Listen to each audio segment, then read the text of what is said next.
Muy buenas noches tengan todas y todos ustedes, hermanos. La paz de Dios sea con nosotros. Aún a la distancia, el amor de Dios nos une de una manera maravillosa. Y para mí es un gran gozo saludarlos. El Ministerio de Comunión, a nombre del Centro Familiar Emanuel, Dios con nosotros, les damos la más cordial bienvenida a este maravilloso mes de agosto, mes de la Biblia. Vamos a la palabra de Dios en Juan 5:39, que nos dice: escudriñad las Escrituras, porque a vosotros os parece que en ellas tenéis la vida eterna, y ellas son las que dan testimonio de mí, dice el Señor. En esta acción de este mes, hermanos, el cuerpo pastoral gestionó que en los 4 cultos de los miércoles seamos bendecidos y fortalecidos con la historia de las Sagradas Escrituras. A continuación, vamos a honrar y a bendecir el nombre de nuestro Dios, alabándole como Él solamente lo merece. Pero antes vamos a hacer una oración. Padre Celestial, estamos, Señor, ante tu divina presencia en esta noche, pidiéndote primero que nada el perdón de nuestras faltas, Padre eterno. Vamos a alabarte, vamos a bendecir tu nombre, Padre eterno, y queremos pedirte con todo nuestro corazón que tus ángeles canten con nosotros al unísono, Señor, para que tú recibas gloria, recibas honra, Señor, como solamente tú lo mereces. Amén, amén y amén, Padre Celestial. Vamos a la palabra de Dios, hermanos, en Deuteronomios 7:9, que nos dice: conoce pues que Jehová es tu Dios, Dios fiel, que guarda el pacto y la misericordia a los que le aman y guardan sus mandamientos hasta 1000 generaciones. Qué grandes maravillas ha hecho el Señor con la humanidad, hermanos, y ahora con nosotros. La fidelidad de Dios, hermanos, a través de su palabra, la podemos considerar un atributo divino, porque primero que nada su palabra nos da seguridad y le da paz a nuestros corazones, aún en la situación en la que el mundo se encuentra, hermanos. Y por eso debemos darle honra y gloria. Digámosle a nuestro Dios con todo nuestro corazón, hermanos, con todos nuestros sentidos, que es nuestro Dios de pactos. Hazlo con todo tu corazón. Alábale al que es digno de confianza, inamovible, inmutable. Nuestro Dios es omnisciente, omnipotente, que cumple sus promesas.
continuamos alabando el nombre de nuestro Dios. Hermanas y hermanos, vamos a dar lectura a la palabra de Dios en el Salmo 119, versículos 18 al 20, que a la letra dice: abre mis ojos, le dice el rey David al Señor, y miraré las maravillas de tu ley. Forastero soy yo en la tierra, no encubras de mí, le dice al Señor, no encubras de mí tus mandamientos. Quebrantada está mi alma de desear tus juicios en todo tiempo. Le quiere decir el rey David al Señor: quebrantada está mi alma y necesito de ti, necesito de tu palabra para continuar mi vida, para continuar adelante, aún en las circunstancias en las que Él se encontraba en ese momento y en las que nos encontremos nosotros. Para ello entonaremos y alabaremos el nombre del Señor con la alabanza: yo quiero más de ti. Cierra tus ojos y dile con todo tu corazón que quieres habitar en su presencia a través de su palabra. Alabemos su nombre.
Es motivo de gran alegría para mí, principalmente para toda la Iglesia, para el Centro Familiar Emanuel, presentar a nuestro predicador de esta noche, al pastor y filósofo Cristian Gómez, director del Museo de las Sagradas Escrituras en México, quien fortalecerá nuestra Iglesia con temas relevantes de la historia de las Sagradas Escrituras.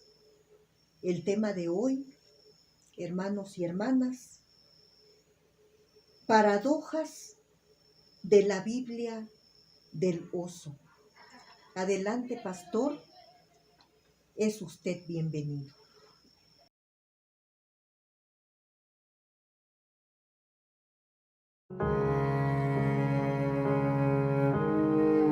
Septiembre es el mes internacional de la Biblia. En razón de que la primera Biblia completa en castellano se publicó el 26 de septiembre.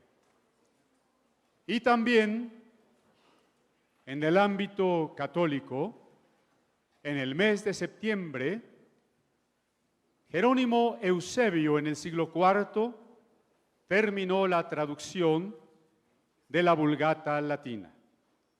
Así que hoy, 26 de septiembre del año 2018, damos inicio a la celebración iberoamericana y en los Estados Unidos de la primera Biblia completa en español. Hablemos de las paradojas y las contradicciones de la época y de las circunstancias que rodearon a la Biblia de Casiodoro. La primera paradoja es que la primera Biblia completa en español,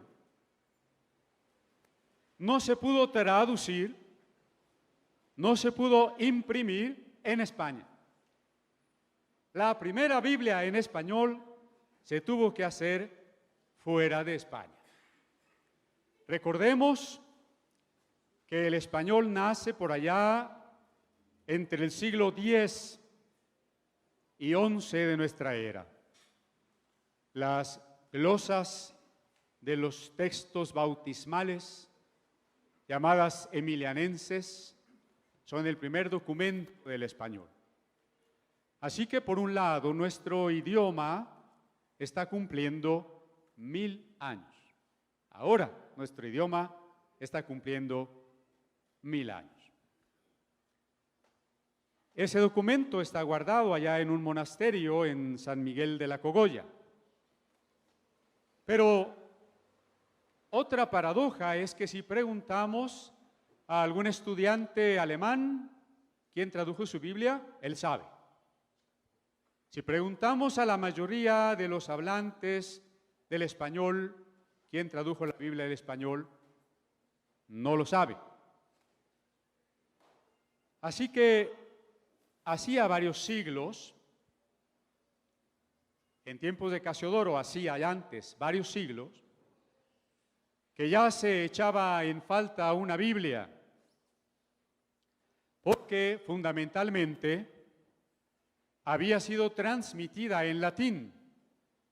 Ustedes escucharon Juan 14 en latín, y si solo hubieran escuchado eso, tal vez hubieran ido a su casa sin saber qué dice la Biblia. Pero no podía ser comprendida por el pueblo, que debía conformarse con catecismos, pinturas y con muchas leyendas. Pero el ser humano tiene estructuralmente hambre espiritual. La búsqueda de un Dios y de una experiencia más íntima con Dios. De esa necesidad surgieron movimientos disidentes como los cátaros y como los valdenses en el siglo XIII. Como estos movimientos fueron masacrados, cómo se estableció el Tribunal del Santo Oficio para acabar con los miles de valdenses y de cátaros, se consideró que como ellos habían traducido los evangelios, para evitar herejías, era preferible que el pueblo no tuviese la Biblia en su idioma. Se pensaba que eran mayores los males que podrían seguirse si la gente común y corriente pudiese tener acceso a la Biblia. Así que el Sínodo de Tolosa en 1229 prohibió las Biblias en lenguas vernáculas. Edicto que fue confirmado por el Concilio de Tarragona en 1233, ordenando que las traducciones o porciones que se hubieran hecho y que estuviesen en las bibliotecas de universidades e iglesias fuesen quemadas. El edicto de Gregorio XI, el Papa, en 1375, prohibió también la Biblia para el pueblo. Los reyes católicos Isabel y Fernando en 1492 promulgaron también un breve prohibiendo la Biblia para el pueblo. En ese mismo año, solamente en la ciudad de Salamanca fueron quemadas públicamente 20 Biblias. Más adelante, en el Concilio de Trento también se decidió que la gente, los legos, el pueblo, no eran aptos para recibir la Biblia. Y se publicó el Índice de los Libros Prohibidos en 1554 y otras ediciones en las que la Biblia en lenguas vernáculas, la Biblia en hebreo, encabezaban la lista de los libros prohibidos. Así que estamos en una época donde las personas no conocen de la Biblia, no pueden leer la Biblia. Si a esto añadimos que la mayor parte de la población no sabía leer y escribir.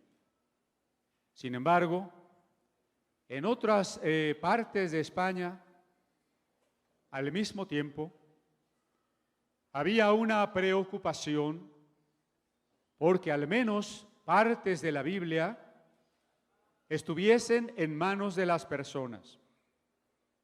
Tenemos así, por ejemplo, la primera Biblia o porción de la Biblia, paráfrasis bíblica en castellano, que se llamó La Fachenda de Ultramar y que es una especie de descripción de camino a la Tierra Santa que traduce al castellano muchos textos bíblicos.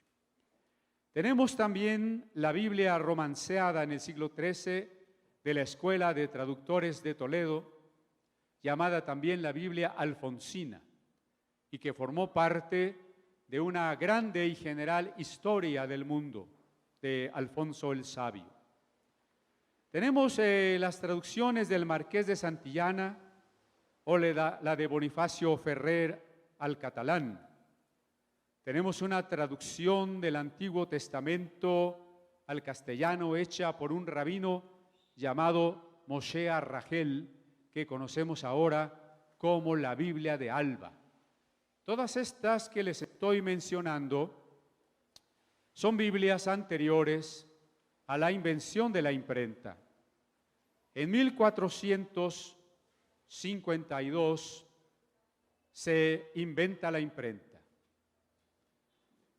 Y el primer gran libro impreso en la historia del mundo es precisamente la Biblia de Gutenberg, pero estaba en latín. Hablando entonces de la Biblia en castellano, tendremos que hablar de algunos hombres que trabajaron en la traducción de porciones bíblicas o de la necesidad de traducir, como Antonio de Montesinos, Juan de Valdés, Luis Vives y Fray Luis de León. Juan de Valdés, humanista y reformado español, padre de la gramática castellana. El Nuevo Testamento finalmente fue traducido e impreso por primera vez por Francisco de Encinas en 1543 y revisado posteriormente por Juan Pérez de Pineda en 1556. Pero ninguna de estas Biblias era una Biblia completa. Muy importante en esta época y tenemos que considerarlo. En el Imperio Español vivían muchísimos judíos, pero desde el siglo XI comenzaron a ser perseguidos, forzados a bautizarse, a convertirse al catolicismo. En la zona de Cataluña y Aragón, muchos de ellos fueron linchados y asesinados. Algunos se bautizaban por temor a la persecución. Tomás de Torquemada, primer inquisidor general de España, convenció a los reyes católicos que para engrandecer a la España era necesario expulsar a los moros y también expulsar a todos los judíos que no se quisieran convertir, que no se quisieran bautizar. Así que la fecha límite para bautizarse o salir del Imperio Español era el 10 de agosto de 1492. Muchos judíos se fueron de España. Algunos de ellos llegaron a Milán y después, expulsados de Milán, llegaron a Ferrara, donde tradujeron una vez más el Antiguo Testamento al ladino, que es una especie de hebreo español, llamada la Biblia de Ferrara. Muchos judíos se quedaron dentro de España, porque al salir no podían llevar dinero ni joyas. Así que prefirieron quedarse y bautizarse como católicos, pero seguir practicando en secreto la ley de Moisés. El Tribunal del Santo Oficio se dio cuenta de esto, y pues que ahora estaban bautizados, eran materia de inquisición y empezaron a ser vigilados. ¿De qué casas de los nuevos conversos o cristianos nuevos, como se les llamó? ¿De qué casas de los cristianos nuevos no salía humo en sábado? Cuando llegabas de sorpresa a una casa de estos llamados también marranos, podías descubrir que en su dieta se veían guardando las prescripciones alimentarias de lo puro y de lo impuro. Entonces eran llevados a las mazmorras de la Inquisición.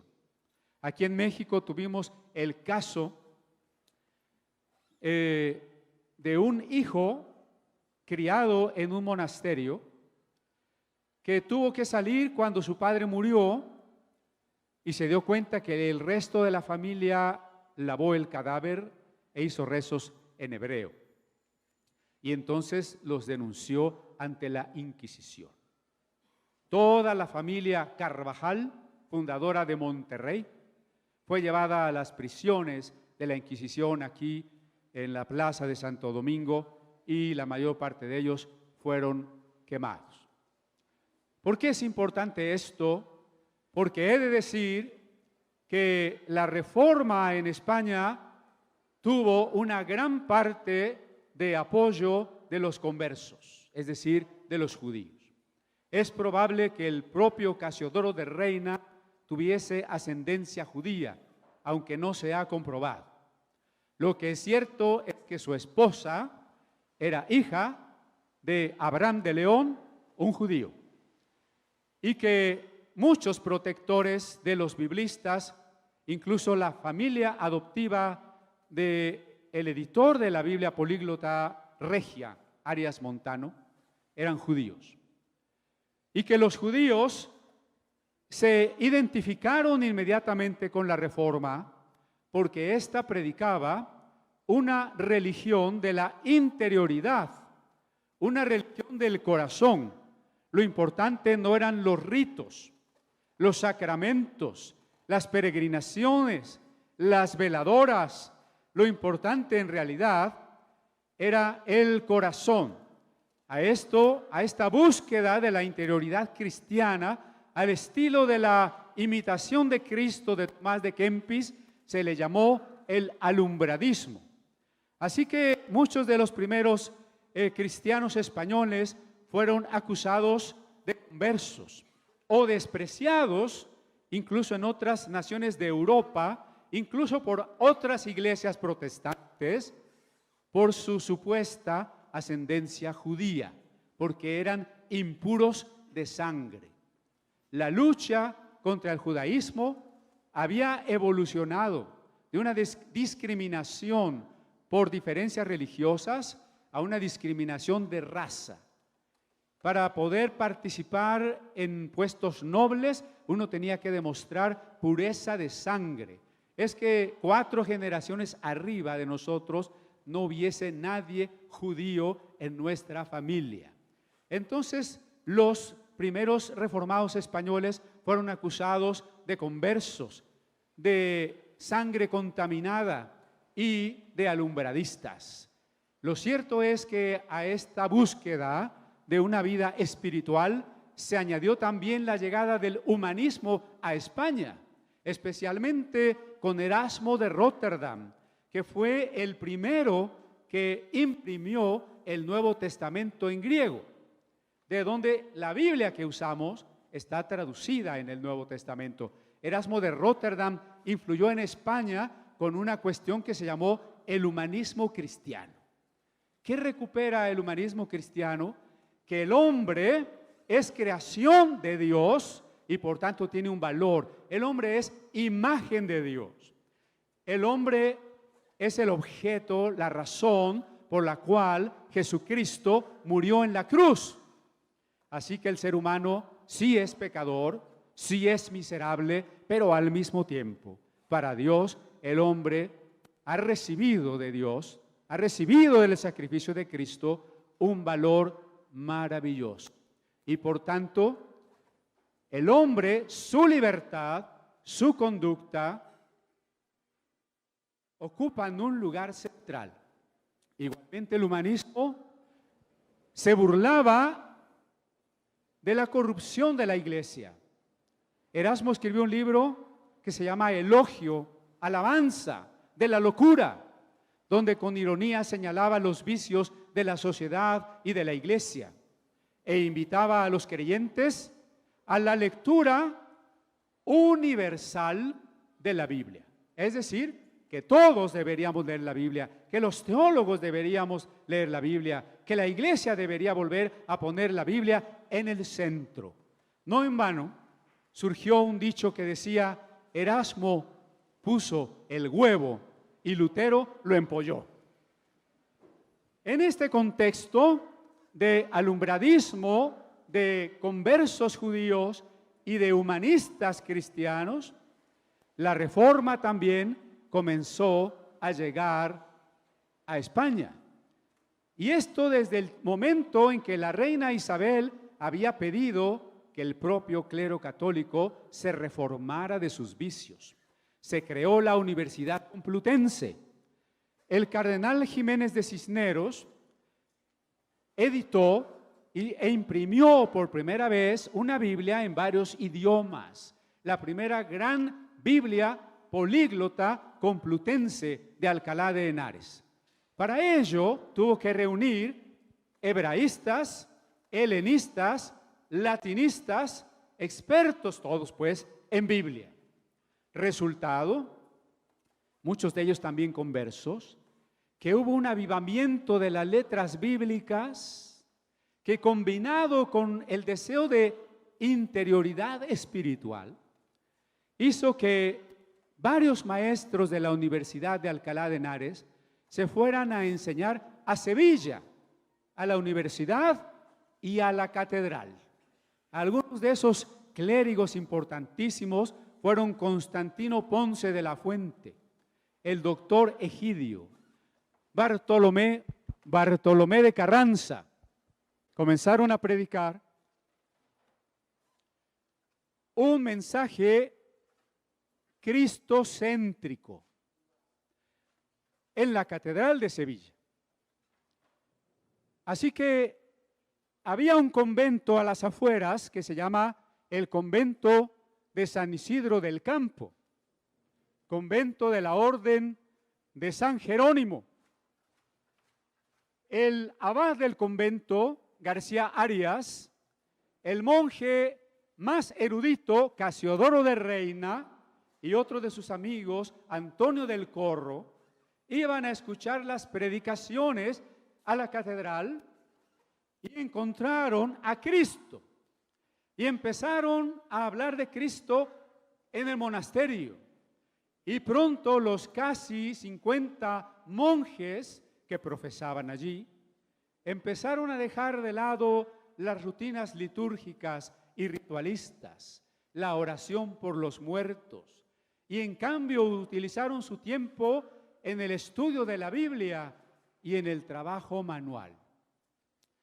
Y tomaron contacto con otros exiliados españoles que habían huido ya de la Inquisición, uno de ellos que ya mencioné, Juan Pérez de Pineda, que había revisado el Nuevo Testamento en español de Francisco de Encinas y que lo había publicado en Amberes, fuera de España. Para traer libros y Nuevos Testamentos a España, había que afrontar el riesgo de muerte, porque España había quedado ya bajo el dominio de la Contrarreforma, es decir, el movimiento que Roma había iniciado para sofocar la Reforma, lo que efectivamente hizo, por ejemplo, en Italia, Francia y España, ahogó la Reforma en sangre. Y a través de ese cáncer, que fue un cáncer para el propio clero, para la propia Iglesia Católica, que se llamó la Santa Inquisición. Traer libros luteranos o Biblias a España era ser aprendido y quemado. ¿Quién habría de llevar los Nuevos Testamentos en español a España? Nadie se atrevía. Un hombre delgado y bajito, Julián Hernández, a propósito, seudónimo que usó un gran escritor mexicano que fue José Emilio Pacheco. Julián Hernández, apodado Julianillo, tomó el riesgo, escondió en toneles de vino los Nuevos Testamentos y cruzó los Pirineos. Y entre otros lugares llegó al convento de San Isidro del Campo. Entregó, sin embargo, un libro que se llama La imagen del anticristo a la persona equivocada, que lo denunció ante la Inquisición. Aprendido, Julián Hernández fue torturado. Esto despertó hizo que la Inquisición descubriera cuánto la Reforma estaba presente en Sevilla. Había iglesias en casas, se llamaba la iglesia chiquita. Había mucha gente que prestaba su casa para hacer reuniones cristianas. Los monjes del convento todos eran sospechosos. Cuando ellos se dieron cuenta que la Inquisición vendría por ellos, iniciaron un segundo exilio después de Pérez de Pineda. 12 monjes salieron de Sevilla en el año de 1557, uno de ellos Casiodoro de Reina, con rumbo a Ginebra, donde Juan Calvino gobernaba. Mientras tanto, la Inquisición aprendió familias. Entre 1559 y 1563, en la ciudad de Sevilla se realizaron 4 autos de fe. Eso suena bonito, pero ¿qué cosa es un auto de fe? Es que en la Plaza Mayor se reúnan las autoridades eclesiásticas y civiles, el rey y los notables más importantes, junto con todo el pueblo, para que todos presencien a las personas que han de ser quemadas en la hoguera por herejes y así tengan temor de practicar la herejía. 800 procesados en la ciudad de Sevilla. Algunos abjuraron, otros murieron por la fe. Uno de ellos, llamado Juan Ponce de León, pasaba por el tablado donde se quemaban los mártires y sabía que un día él podía estar allí. Pero aún así siguió testificando y efectivamente murió quemado en el auto de fe. La casa de algunos cristianos, como una insigne mujer llamada Isabel de Baena, fue derribada, sembrada con sal, las posesiones confiscadas y por supuesto ella quemada. Los monjes que escaparon fueron quemados en efigie. Usted diría, ¿qué quiere decir eso? Quemaron un muñeco de paja con el nombre de ellos. Y uno dirá, bueno, pues si queman un muñeco, ¿cuál es el problema? El problema es que todas sus pertenencias estaban confiscadas y toda su familia también podía ser aprendida y ejecutada. Casiodoro de Reina llegó junto con otros monjes a la ciudad de Ginebra. Fue su decepción, porque en la ciudad de Ginebra el consejo, con la aprobación de Calvino, había quemado a un médico español llamado Miguel Servet, porque tenía diferencias doctrinales. Sabiendo Miguel Servet que tenía diferencias doctrinales, quiso ir a la iglesia en Ginebra a escuchar un sermón de Calvino. Ahí lo aprendieron y lo quemaron.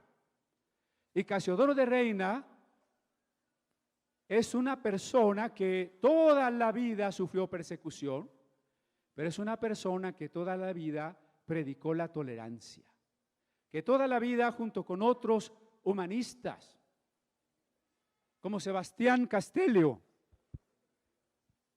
dijeron que los magistrados y los propios pastores no tenían derecho de quemar a nadie por convicciones o diferencias religiosas. Las diferencias con Calvino, con quien Casiodoro se había entrevistado para que le ayudase a publicar la Biblia en español, entrevista infructuosa, finalmente terminó también en la huida de Casiodoro de Ginebra con rumbo a Londres, junto con muchos otros cristianos españoles y franceses que huían de Ginebra, y los calvinistas le apodaron despectivamente el Moisés de los españoles. En Inglaterra comenzaba a gobernar la reina Isabel I, protestante. Así que ellos comenzaron a reunirse en Inglaterra, donde sin embargo el arzobispo de Canterbury no les autorizó una iglesia oficial hasta que no prepararan una confesión de fe. Casiodoro preparó una confesión de fe conciliadora, más bíblica que dogmática, más práctica que especulativa, tratando de conciliar las posturas luteranas con las posturas calvinistas, sobre todo en temas como la Cena del Señor, el bautismo infantil o el poder civil de los magistrados. Resultado, no lo quisieron ni los luteranos ni los calvinistas. Al mismo tiempo, la Inquisición, que estaba en muchos países en ese entonces, lo seguía persiguiendo. Tenía que regresarlo, como lo hizo con uno de sus colaboradores que se llamó Gaspar Zapata y que abjuró de la fe. Quería regresarlo a Sevilla y quemarlo. Por eso el embajador español en Londres, que se llamaba Álvaro de la Cuadra, infiltró la iglesia de Casiodoro de Reina, que cada día era más grande porque muchos se iban a escuchar sus predicaciones. No solamente la infiltró para aprender a algunos de ellos, también se levantaron murmuraciones, calumnias contra Casiodoro.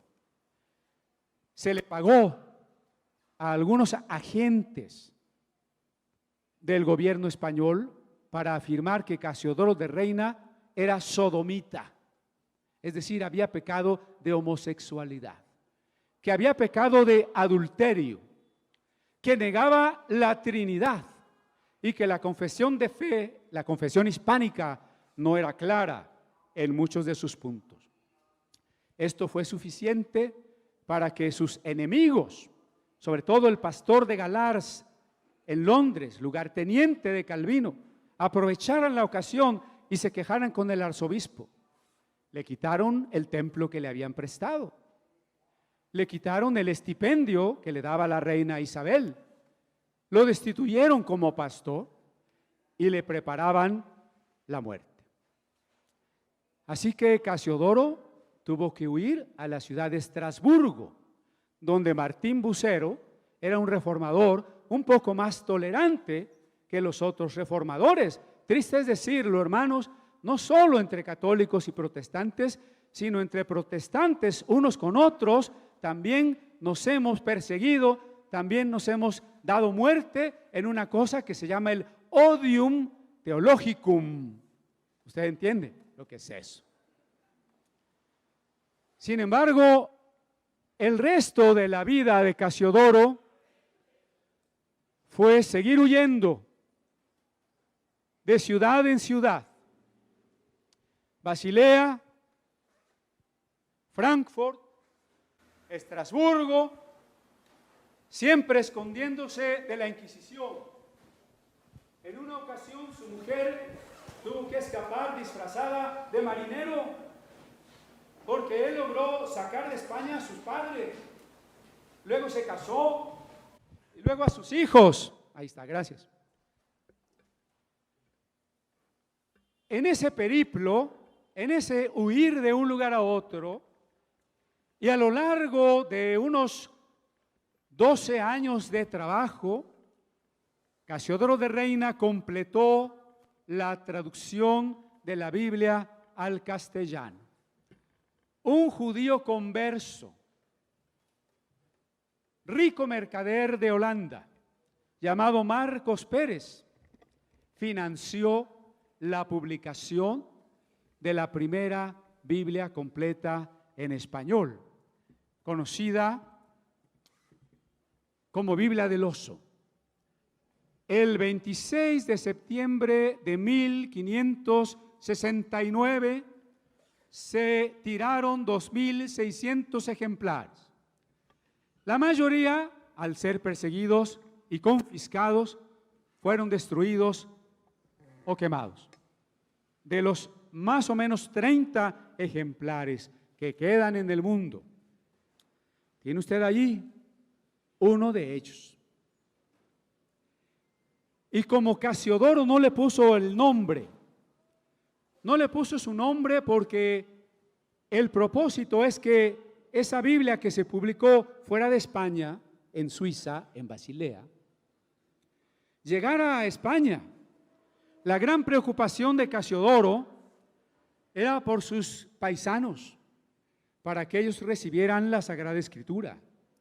Si su nombre estaba ya en la lista de los libros prohibidos, él no quiso ponerle su nombre a la Biblia. Solamente después del prólogo, pone dos iniciales, CR.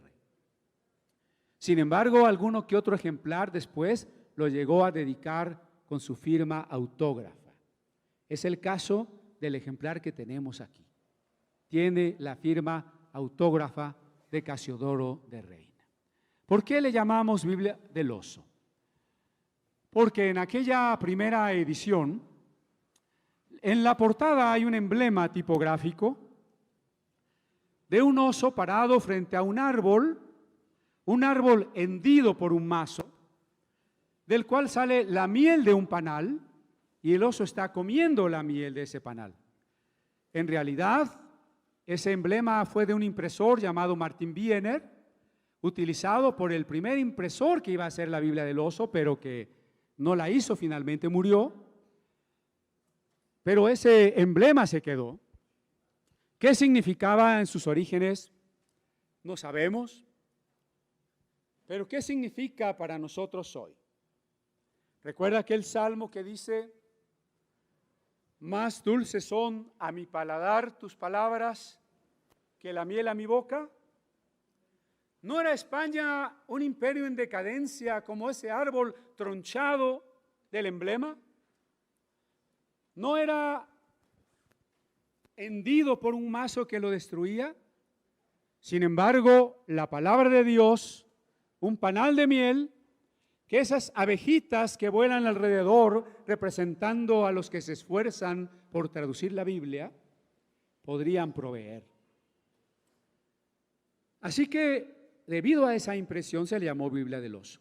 No siempre se pudo poner la portada de la Biblia del Oso, porque al ser perseguida, se tuvo que cambiar a veces por la imagen de un unicornio, de un Pegaso, o a veces se tuvo que cambiar por la portada de un diccionario para pasar desapercibida.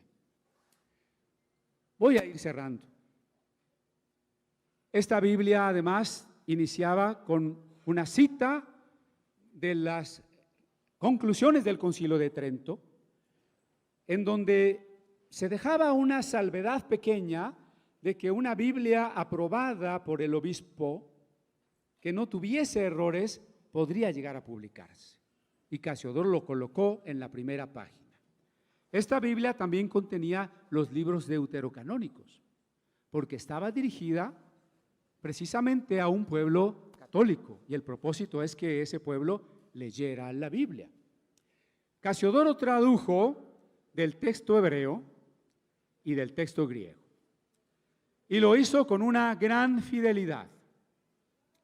Es una Biblia que en el lenguaje castellano se hizo en el mejor tiempo, en el siglo de oro de las letras castellanas. Y aunque se hizo unos 40 años antes que el Quijote, hoy es muy desconocida, precisamente porque fue escondida, destruida, prohibida. En la América Latina, como en España, esta Biblia fue prohibida durante más de 400 años. Nuestro pueblo no pudo desarrollarse durante varios siglos con una Biblia en la mano.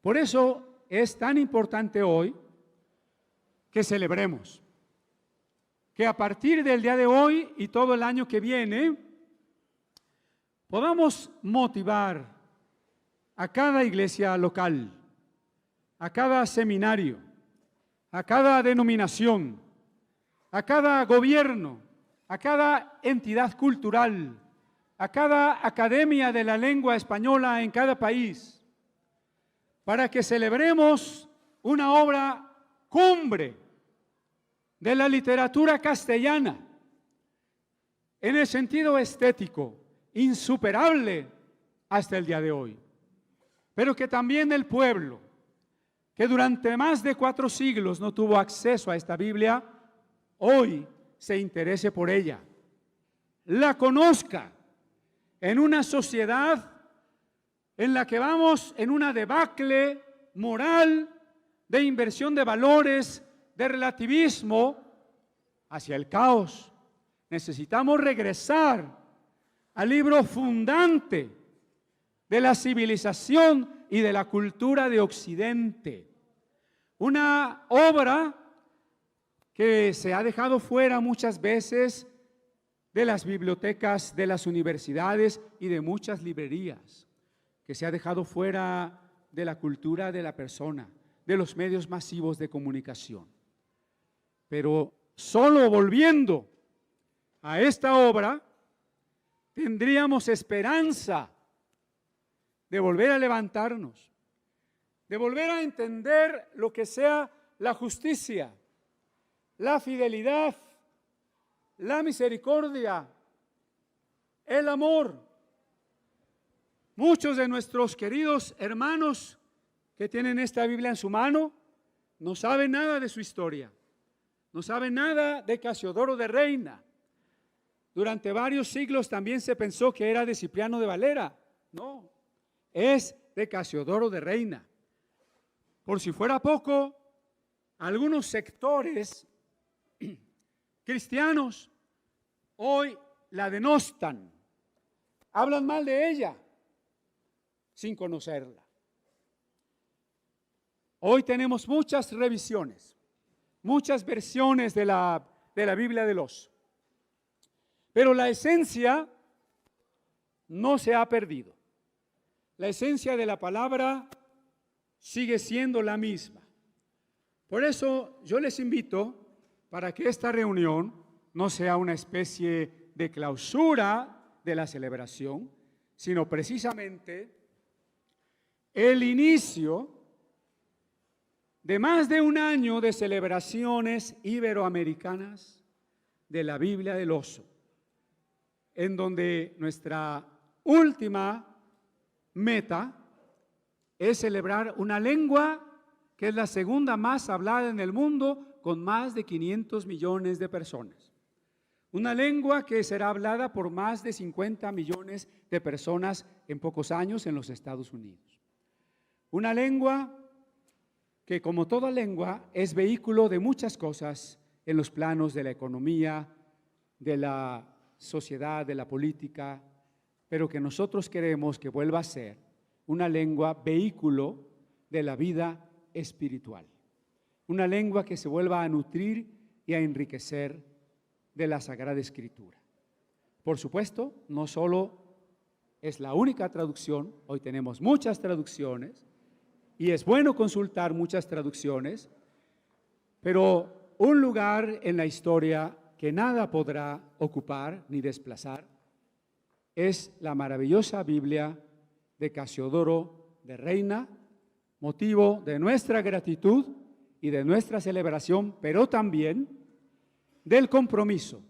Si Casiodoro estuvo dispuesto a sufrir pobrezas, huidas, miserias, enfermedades, todo con el afán de poner la Sagrada Escritura en las manos de todas las personas, usted y yo no podemos hacer menos. Usted y yo, todos absolutamente aquí, tenemos un llamado y una responsabilidad de poner toda nuestra vida, nuestros esfuerzos, nuestros recursos para que la palabra, la Sagrada Escritura, llegue